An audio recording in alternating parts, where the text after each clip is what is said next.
நண்பர்கள் அனைவருக்கும் வணக்கம். இந்த வருஷம் மாங்காய் விளைச்சல் அதிகங்க. எங்களுடைய தோட்டத்தில் இருக்கிற மாமரத்தை பற்றி நான் ஆல்ரெடி நிறைய வீடியோ போட்டிருக்கேன். ஒரு 60-70 வருஷம் ஆச்சு அப்படின்னு சொல்லிட்டு இந்த மாமரம் இது ஒரிஜினல் நாட்டு மரங்க. இப்போ வர ஹைப்ரிட் மாதிரி கிடையாது, ஒரிஜினல் நாட்டு மரம். எங்கள் தாத்தா காலத்தில் வச்சது. இப்போ ஒரு 70 வருஷம் தாண்டி இந்த மரம் நிற்கிது.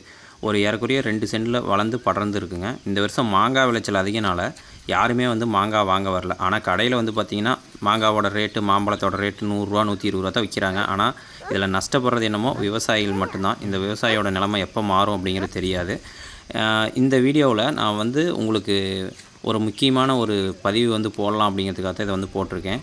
என்ன அப்படின்னா, இந்த மாமரத்துலேருந்து விலகிறத, அதாவது விளைச்சல் அதிகமானாலும் எந்த வியாபாரியும் மாம்பழத்தை வாங்கலிங்க. அதனால் எங்கள் மாமரத்தில் இருக்கிற அத்தனை மாம்பழமும் பழுத்து கீழே கொட்டிருச்சு. சரி, இதை நல்ல விதமாக யூஸ் பண்ணணும் அப்படிங்கிறதுக்காக என்னால் முடிஞ்ச மாம்பழத்தை எல்லாம் கீழே கொட்டின மாம்பழத்தை பொறுக்கி அதை விதையாக உற்பத்தி பண்ணலாம் அப்படின்னு முளைக்க போட்டிருக்குங்க. செடியாக உற்பத்தி பண்ணி யாருக்காவது தேவைப்பட்டுச்சு, ஒரிஜினல் நாட்டு மாஞ்செடி தேவைப்பட்டுச்சு அப்படின்னா கொடுக்கலாம் அப்படின்ட்டு இது முளைக்கு போடலாம் அப்படின்ட்டு எல்லாத்தையும் பொறுக்கி பாருங்கள் போட்டுட்ருக்கேன். இது செடியாக வளரும்போது கண்டிப்பாக ஒரு வீடியோ போடுறேன்.